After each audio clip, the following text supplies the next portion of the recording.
Okay, so after all the Divrei Torah about Elul, Rosh Hashanah, Yom Kippur, Seres Mitzvah, Sukkot, Shmini Atzeres, Hoshana Rabbah, Simchas Torah, all that stuff.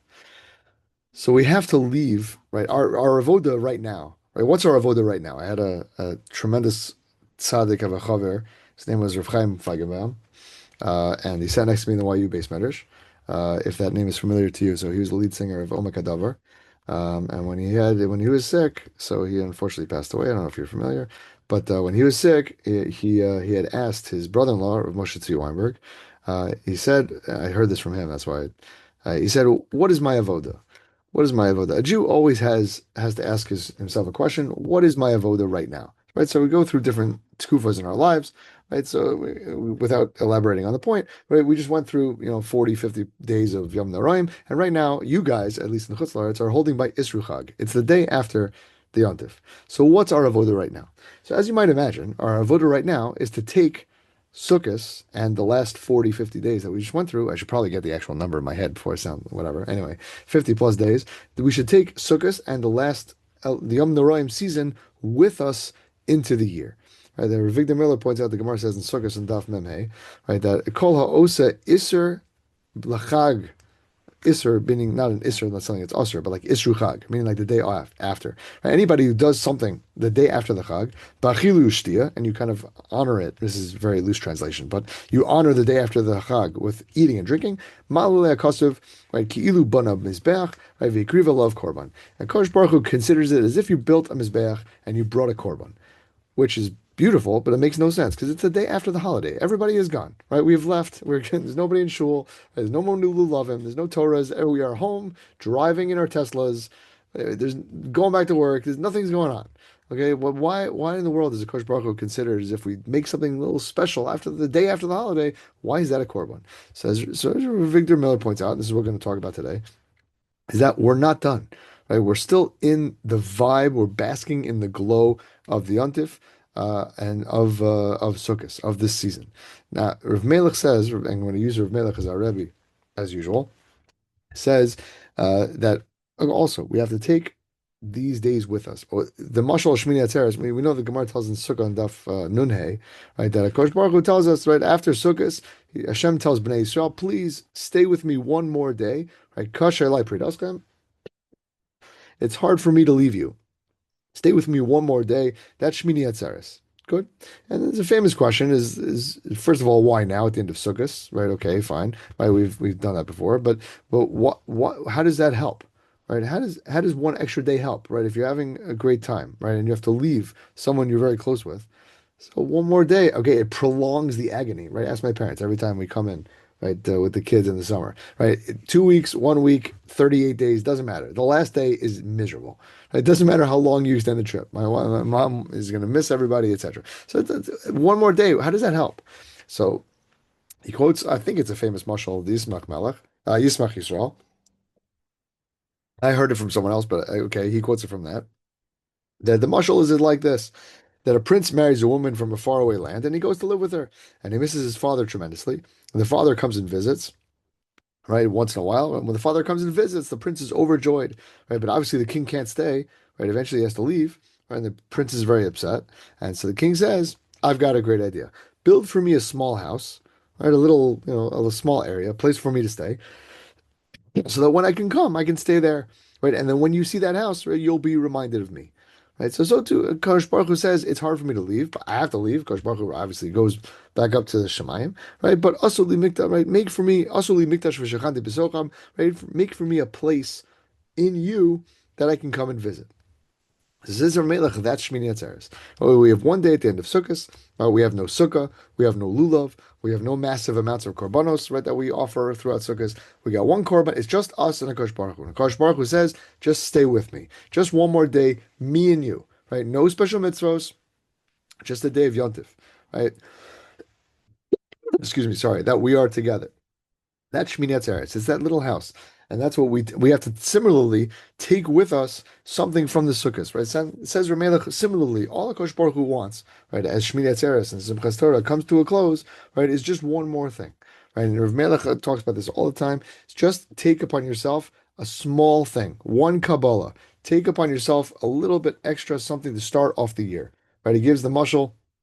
I've heard this him give this mushal a couple times, right? That you walk into a ballroom, right? Is a massive chandelier. Chandelier is hanging amazing, tons of lights, right? Beautiful, massive, tons of little crystals, lights, candles, whatever. If you would look above the chandelier, right, it's hanging from the ceiling. If you would somehow get to the top of the ceiling, right, if you would walk on the ceiling, you would see that the whole thing is held together and lifted by a couple of screws, right, a couple of screws, a nail here or there, right. The entire chandelier, right, is basically right. If you would pick that stuff up, right, the whole thing would come crashing down. Similarly, though, right, the chandelier is held in place by a couple of nails, by a couple of screws, right? So similarly, well, our entire Yom Noraim, right, our entire 40, 50 days of the last month and a half is filled with all these amazing little lights, right? We add all of these amazing, powerful moments, tefillah, tshuva, Kabbalah. We refrain from Yisurim once or twice or 10 times, and we're doing it because it's Yom Noraim, and it's the tshuva season, and we're doing that. But to hang that up, right, to keep that from crashing down onto the floor, we need a couple of screws, right? We need a couple of nails. We need a Kabbalah to take it with us, right? To begin the yearly process of accomplishing spiritually. Because as undoubtedly you're experiencing right now, right? As soon as you were thrown back into your regular schedule, maybe you were waiting, you couldn't wait to get back to your regular schedule. That's possible. Okay, that's fine. But as soon as you're thrown back into your regular schedule, you forget all about all the holy days that we just went through, right? Someone just thanked me, literally just thanked me for having their kid over, right, over Succos. And we're like, my wife and I look at each other, we're like, wasn't that like a month ago? And it was Shabbos Chol Hamoed. That was, today's Thursday, that was 5 days ago, right, if you're counting, right? And I couldn't imagine, I thought it was like 3 weeks ago. And forget that, and not to mention the highs of Yom Kippur, right, and all the tshuva that you did in Elul, right? It's hard to believe it was just a few weeks ago. So how do we get back there? Right? How do we take it with us? We make a little Kabbalah. We take upon ourselves a little something to remind us that there's a higher level spiritually to the way that we're living our lives. Right? You remember in Elul, right? You were taking on stuff, right? You took something on, we did Maseres Tshuva, right? That doesn't just stop now just because it's after Sukkot, right? You get back, right, to what you were taking upon yourselves, right? The same tshuva process that you started, right? That continues now. If you did no lashon hara for the first hour of the day, I don't know. If you did Shnai Mikra, if you learned a little Hilchas Shabbos every day, so that continues now, right? That little Kabbalah that you made then, right? That will continue. Take it upon yourself again, right? Or go to the next step or the next stage of whatever you're working on, and that will keep you in the Yom Noraim spirit, right? That will take you back, right, to Elul when you were working on these types of stuff. And we will see tremendous siyata d'ishmaya. Rav Melech quotes an elevator mashal that he heard from Rav Dessler. Rav Dessler, again, lived in London. Right? Rav Dessler said he came to New York. Again, we're talking like, I don't know. I may be off on the dates, but let's say 60s and 70s. It could be earlier. I'm not sure. Whatever. But he came to Manhattan, and he understood. He came to a skyscraper, right? That you could walk into the entrance of the skyscraper, and you take an elevator and you go 100 floors, right? But he realized, right, that he understood, right? Again, the muscle of Dessler kind of chapped. Say, what happened? How do you get to the 100th floor? Right? You walk into an elevator, right? Doors close behind you, and what happens if you do nothing? So nothing happens, right? The lights turn out, and you probably start losing your mind and start freaking out, right? What do you have to do to get to the 100th floor? You have to push a button, right? All you need to do is push a button. All you got to do is take upon yourself a little bit of a Kabbalah, a small little thing, right? Then you have tremendous ability, right, to reach the highest of heights, right? You can get to the 100th floor and even higher, right? You got to take upon yourself a little bit of a Kabbalah. That's our button. That's our entranceway, right? That will open the doors and shoot you up, right, for the rest of the year. And that starts right now on Isru Chag, the day after Yom Tov, right? We don't stop the avoda that we've been doing, right, for 40, 50 days. Melech tells a great story, amazing story. You'll see I thought it was an amazing story where it's just the twists and turns. About an Arab shows up at a checkpoint with a fancy car, and he asks to be let through the checkpoint into his home in, I don't know, Arab land in the West Bank or whatever. So sure enough, the soldiers check all the papers. Everything seems to be in order. Okay, fine. Not sure how he had figured this out. But anyway, he had all of his stuff in line. And just before they were about to let him through, the commander of, whatever little unit it was over there ran out and say, that car is stolen. And they pressed him, they pressed him, they pressed him, and finally, right, the Arab admitted that it was true. And afterwards, they asked the commander, how did he know? He said because he noticed on the back of the windshield, right in the corner, there was a small little sticker that said, Ain't old Milvado. So he figured it's probably not the Arab's car.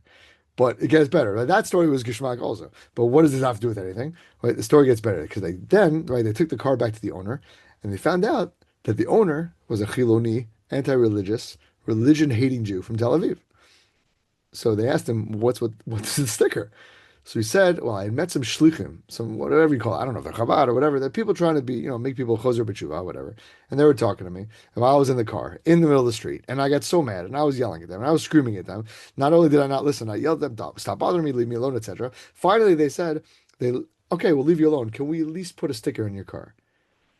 And that alone, right, saved him from tremendous amounts of financial loss. So says Rav Melech, right? Kavachomer ben Penoshal Kavachomer. Certainly, how much more so? A million times over, right? If this random guy, right, was saved from a tremendous financial loss of a nice car, right, just because someone, you let this Chabad guy or whatever put a sticker on his car, certainly a small little Kabbalah will help save us from spiritual loss and spiritual devastation as well. Sorry. And this way, this is how we take sukkahs with us, right? We take the love and the protection of the sukkah, right? We remind ourselves, right, who is really protecting us, right? Who is really taking care of us, right? On sukkahs, we lived in a temporary dwelling, no hard walls, no roof, no heat or AC, depending on where you live, if you live in Beit Shemesh or New York or whatever, right? And everything was fine, right? Everything was wonderful. We internalize the idea that it's not the house that protects us, right? It's a Kosh Baruch Hu, right? It's not the natural law that protects us. It's a Kosh Baruch Hu, right? For example, we went to, my parents were here in the summer. We went to Tveria for 3 days, right? It was beautiful. I had a great time. Came back, found the keys in the door to my apartment for 3 days. It was just there. The keys were in the door. Not only did the house not get robbed, the keys were still there. No one even took the keys. Right? They were just still hanging there. Right? It's not the lock that protects the house. Right? It's the mezuzah, right? Which actually got broken when we got a new fridge. Okay, that's another schmooze another time, whatever. But it's a Kosh Baruch Hu. It's not the lock. It's not the key. Kosh Baruch Hu protects the house, right? We take Shmini Atzeres with us as well. We take that love that Kosh Baruch Hu demonstrates with us, right? Just me and you. All I want is one more day, says Hashem. I don't want any props, no religious rituals, no cult, like nothing. I just want me and you, especially in America when you don't even have Simchas Torah, right? Me and you, we're hanging out. It's Yontif, right? We remember that. We take that with us, right? When the year, goes along, when the nights are long and the winter is cold, we remember, right? Kosh Baruch Hu's Kosh Baruch Hu's love. If you're looking for something to take on, again, I don't know. I can always give suggestions. You could start with something ben adam lechavero, for example. Right, that's always chashuv. Like start in that arena. Sometimes we forget, right, that we have to take on kabbalahs and ben adam lechavero as well. Right, it's very easy to be like, all right, I'm just gonna daven a little better. But ben adam lechavero is super important. Rav Melech says about the Chavetz Chaim. They asked the Chavetz Chaim, what is the secret to a kafos on Simchas Torah? You guys are familiar with a kafos, right? It's the thing you watch, right, through the mechitza and don't do at all. Sorry. But I would imagine it's probably very frustrating. Legit. But okay, anyway, so they asked the Chavetz Chaim, right, what's the ikar, the avoda of the kafos on Simchas Torah? And I'm sure they probably thought that he was going to make some sort of fancy drasha, right? We dance in a circle, and a circle, is not makabel tumah, and we're dancing with the Torah, rejoicing, whatever. So the Chavetz Chaim said that when you're under the talus, or when you're dancing crazy with the Sefer Torah, be careful not to step on someone else's feet, because if you do, and you don't know who it is, you'll never be able to ask them mechila, which is fantastic, just fabulous, right? Everything benam lechavero, that's the ikar, right? I told you guys a story about the Rav and Rav the Gra, Rav Kornfeld, right? We were dancing a couple years ago, and in the Gra in Ramat Beit Shemesh, and the kid is carrying a massive bag of candy, and the bottom falls out, foosh, and all the candies splatter everywhere. And the Rav in his frock and his hat, right, is at night, and jumps on the floor and screams, "Hashavas Aveda!" And it left a big impression on me, as I tell this story all the time. It took me a second to gather my wits before I realized I should probably get on the floor and help him also. I was just like in shock. Anyway, Ben on Lechavero. Ben on Lechavero is a good place to start. Right, Rav Melech quotes Rabbi Yisrael from Ruzhin. Ruzhin, yeah. Gemara says in Shabbos and Daf Lamed Aleph that a ger came to Hillel Zaken and said, "Convert me on condition that you teach me the entire Torah. Right, that when I stand all regal achas on one leg." And Hill said, right, again, some version of, there's a lot of Goyish versions of this, but what he said in the Gemara's language is, what you hate, don't do to your friend, right? That's the entire Torah. If you hate something, don't do that to your friend, right? The rest is Perish, go study it, right? The rest is commentary. Now, so Rabbi Yisrael from Ruzhin darshans out, right? Now, the language that the Ger used was, teach me the entire Torah, al regal achas. So what he meant was, again, in B'derech Drush, is that regal is not only a leg, it's also a holiday, right? Shlosh regalim, right? The three holidays, right? The Pesach, Shavuos, and Sukkot. So the one holiday that stands by itself, right, is Shmini Atzeres, right? Because it's not, it's just that, as we pointed out, there's no avoda, there's no mitzvahs, there's no barely any korbanos. Right? It's just us and Hakadosh Baruch Hu. Stands by itself, right? It's not tied to anything, right? Shavuos is tied to Pesach, right? It's not tied to anything. It's just by itself. So he said, what do you do? What's the ikar of avoda Shmini Atzeres, Simchas Torah? Do unto others as you would want to do unto you, or whatever the Goyish version of that is. So Bein L'Chavero is a good place to start. Gemara tells us in Sota Daf Yudalid, right? Torah Tchilas Gemilas Chasadim, if Sofa Gemilas Chasadim, we just finished the Torah. Gemara says in Sota that the Torah at the beginning is Chesed, at the end is Chesed. Right, the beginning of Kosh Baruch Hu makes clothes for Adam. Right, it's very curious why the Gemara doesn't just say Hashem made Adam. Right, that was the greatest Chesed. Right, okay. The Gemara says Hashem made clothes for Adam, and at the end of the Torah, Hashem buries Moshe, and the Gemara says Derech Eretz Kadma Torah. Right, the Derech Eretz comes first. Right, the beginning of the Torah is Chesed, the end of the Torah is Chesed. You could start, pick something Ben Am Again, it doesn't have to be Ben Am Lechavero, but I would give a suggestion. It could be Ben Am Lechavero. That's a good place to start. And finally, before I'll just move on to a word from Bracious, which is very, very important and very relevant to this whole discussion. Even if you're listening to this and you're thinking, I can't really take Sukkot Yom Noraim with me because I didn't really do anything. Maybe you just went through the motions. Maybe you just kind of spaced out, and maybe you don't want to take the Yom Noraim with you because there's nothing to take.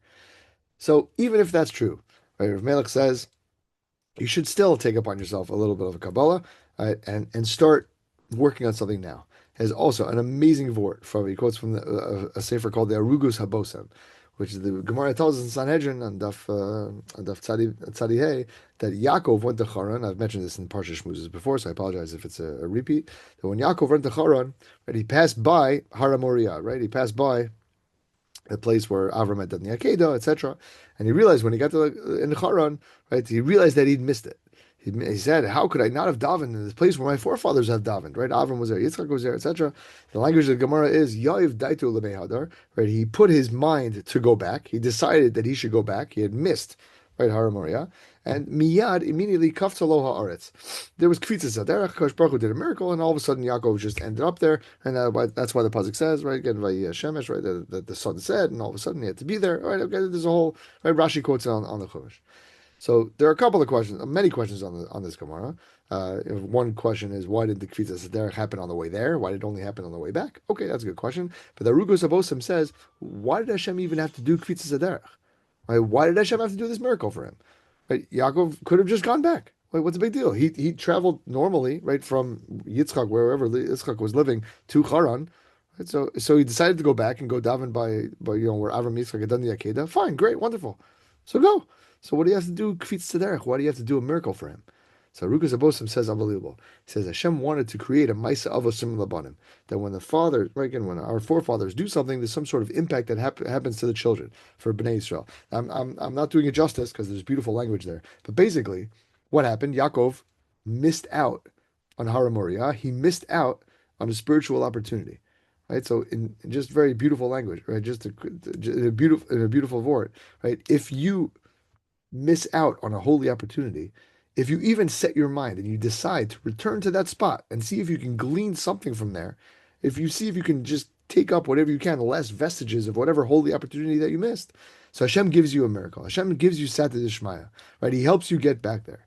So even if you missed out on a month plus of many holy opportunities. If you feel like you didn't do enough, or the Yetzer Hara, it's probably not true, by the way, but if the Yetzer Hara is telling you, making you feel bad about what you quote unquote accomplished or didn't accomplish during the Yom Noraim, it doesn't matter. Right now is the time to start.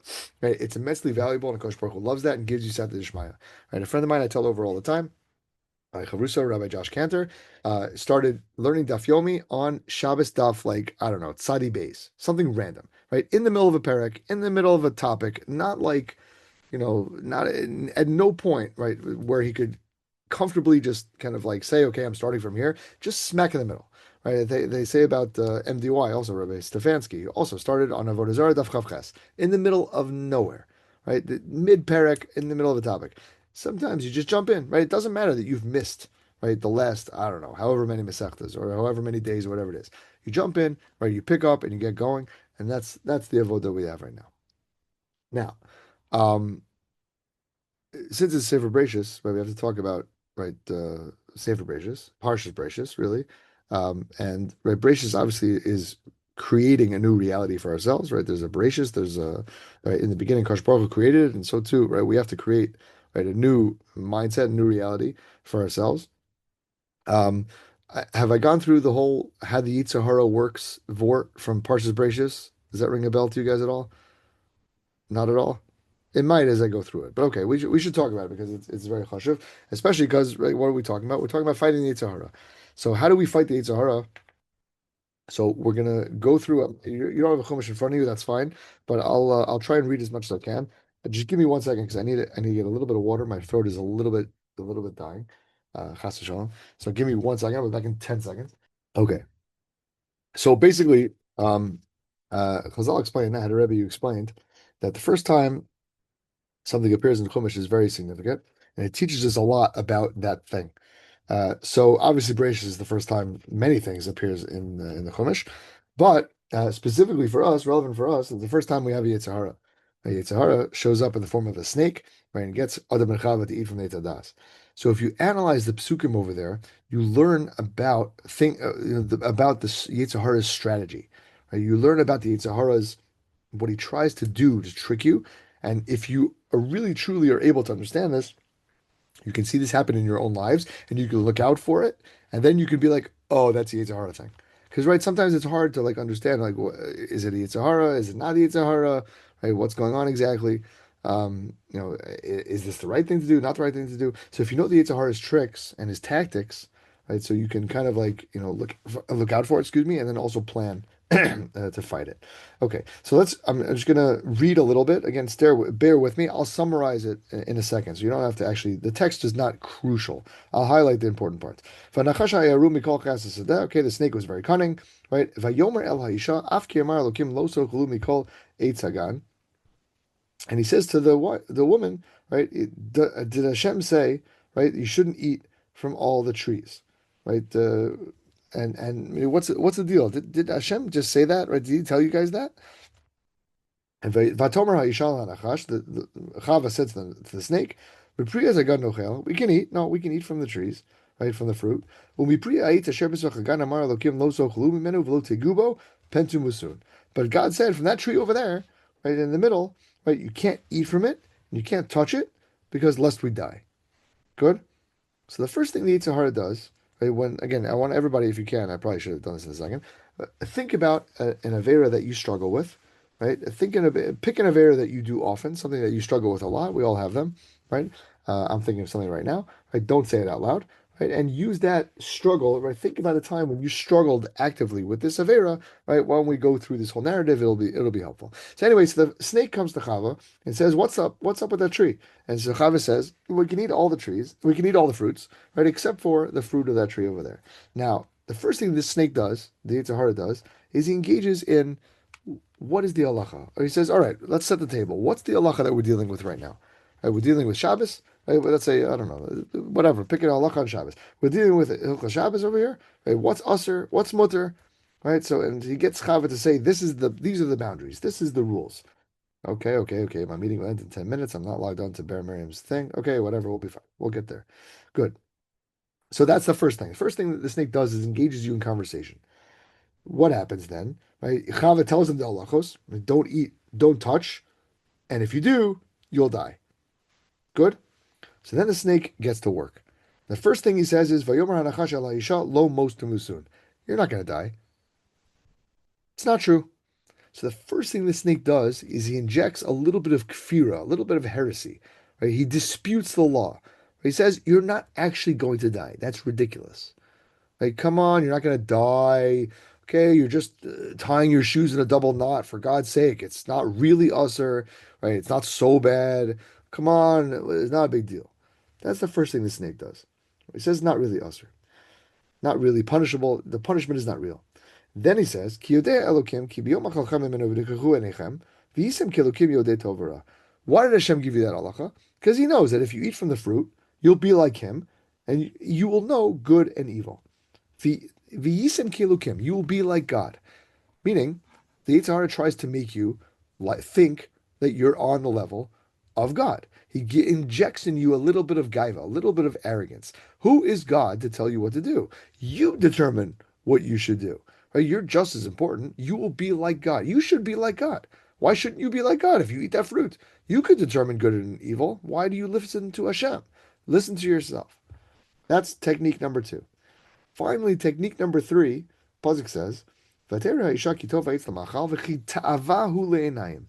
And the woman saw, or Chava saw, that the fruit was good. It really says the tree was good to eat. V'chi ta'avahu le'enayim. There was a taiva here. She had a desire for it. V'nechmada etz askil. It was good. It's nice to look at. And then vatikach mi priyol v'tochal. And then she took from the tree and she ate. I.e., the snake injects a little bit of extra desire, a little bit of taiva into the person who's trying to get to sin. A person is walking by McDonald's and they struggle with kashrus and they smell the cheeseburger. I don't know if this is actually true. It happens in real life. I don't know. But they smell it. And all of a sudden, you weren't thinking about a cheeseburger 10 minutes ago. But all of a sudden, when you're faced with that struggle, whether to eat a cheeseburger or not, you have a little bit of extra taiva. I notice this all the time. If I have a little bit of extra taiva, not even for something that's usher, or if I have a little bit of, oh, I need a cookie. Maybe you don't need a cookie.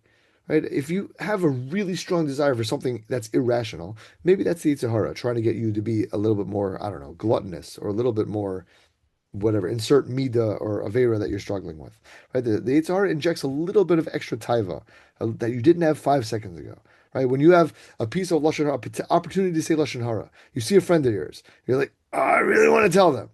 5 seconds later, when they pass by and they're gone, you will not want to tell them anymore. It's gone. It's finished. So that is the three, right, real tactics, right, that the Yetzer Hara does. He tries to give you, first of all, a little bit of kfira. It's not really so bad. It's not so bad. Lashon Hara is not so bad. That's number two. That's number one. Number two is gaiva, arrogance. Who are you? Who is Hashem to tell you what to do? You want to speak Lashon Hara. I want to decide what's good and evil. Finally, number three, he gives you a little bit extra taiva, a little bit extra desire. Lashon Hara is really hard to resist when you're faced with it, but 10 minutes later, 5 minutes later, 10 seconds later, doesn't really matter. So when you're faced with it, you get that little extra injection of desire. Interesting to note that these three tactics parallel the big three, right? The big averos that you have to give up your life for, right? And if Rahman al someone says, do this avero or I'm going to kill you, there are only three averos that you have to do, that you have to take the bullet rather, as opposed to violate the avera. The first one is avodah zarah. That's literal kfira, that's heresy, right? Like worshiping other gods. Okay. Shvichus damim is murder. That's the highest level of arrogance, deciding that you determine whether a person lives or dies. That's literally playing God. Okay. And finally, Gilui Arayos, obviously, in inappropriate relationships, that's obviously rooted in taiva and desire. But anyway, so those are the three things. The Yetzer Hara injects heresy, a little kfira, a little bit of gaiva, a little bit of arrogance, and a little bit of taiva, a little bit of desires. Those are the three main tools of the Yetzer Hara, and that's what's borne out here by the psukim. Now, once we know how our enemy fights us, how do we fight him? Right? Once you're fighting a war, if you know the tactics, right? If playing a football game, if you know they're going to run the ball, put 10 men in the box. Okay, that's probably an analogy you didn't understand. But if you know how to fight the war, right, if you know what the enemy's going to do, you know how to fight the war. So what do you do to fight the Yetzer Hara? Fair warning, there will be no great out of the box innovative ideas right now, right? You probably could figure out what I'm about to say, but to counteract those three things, right? To fight against heresy, to fight against kfira, to fight against the ability for the Yetzer Hara to be like, it's not so bad. Just tie your shoes in a double knot, or it's not so bad. Just say the lashon hara. To fight that, well, you need to study Torah, right? You need to know the halacha. right? The Yetzer Hara can't tell you it's not so bad if you've learned the halacha and you know it's so bad, right? If you can't tell you that it's not usher to double knot your shoelace, if you learn the halacha and you know that it's usher to double knot your shoelace on Shabbos, right? So again, if you learned it yesterday, it can't be like it's not true. Of course, you know it's true. You just read it or you just learned it the other day. So if we study Torah and we're strong in our Torah learning, right, you can knock out the ability for the snake to tell you that something is not true because you know it's true. Finally, like not finally, but in addition, like Gemara says in Kiddushin, right, again we've quoted many, many times. The Gemara, Kosh Baruch Hu says, "Barasi Yitzhara, Barasi Torah Tavlin." Kosh Baruch Hu says he's created Yitzhara and he's created the Torah as an antidote. Right, without going into depth about that, but the Torah is an antidote to the Yitzhara. He's our best weapon to fight against him. In addition, right, to fight against the gaiva, the extra arrogance, and the taiva, the extra desire that the Yitzhara injects in us, we have to work on our midos, which is we're going to do right in the next couple of shiurim. Right? There's no better way to do that by studying Mussar. Right? A person has to study Mussar. A person has to work on their midos, or tzadikim, right? Olam hamidos, shmir salashon, whatever it is. Having a consistent Mussar Seder, right, helps a person focus on their natural tendencies. You can reduce your arrogance. You can reduce your taiva. You can humble yourself, etc., and you can fight the Yetzer Hara when he injects, excuse me, these extra little things. So if we're meticulous about our Torah study and we have take the time to actually work on our midos, right? So those are our weapons. Those are our klei zayin. Those are our weapons against the Yetzer Hara whenever he comes to attack us. So in summation, right? Make sure, right, you keep up your learning. Make sure you keep up your Mussar Seder. You do a little bit of Mussar, a couple minutes a day, right, to try and improve your midos. Right? Take upon yourself, as we discussed before, a little Kabbalah, right? A Kabbalah Ketana, a real small something, right? Something you were doing Elul Yom Noraim time. Keep that going. Move on to the next thing, right? Something small. It doesn't have to be big, right? And in that way, right, you can take the Yom Noraim with you, right? You can take Sukkot and on all the great times with you throughout the year, right? And have a real serious year of tremendous Aliyah, right? It doesn't have to stop just because you're not in Sem, right? Even though you're in America. Right, you can still have a tremendous year of aliyah and growth. Amen. Keni Ratzon. Yeah, have a great Shabbos, and we'll meet you guys next week, and we'll continue to go weiter. Have Thank a you, good one, Rav. guys. Good to see Thank you everybody. so much, Thank Rabbi. you.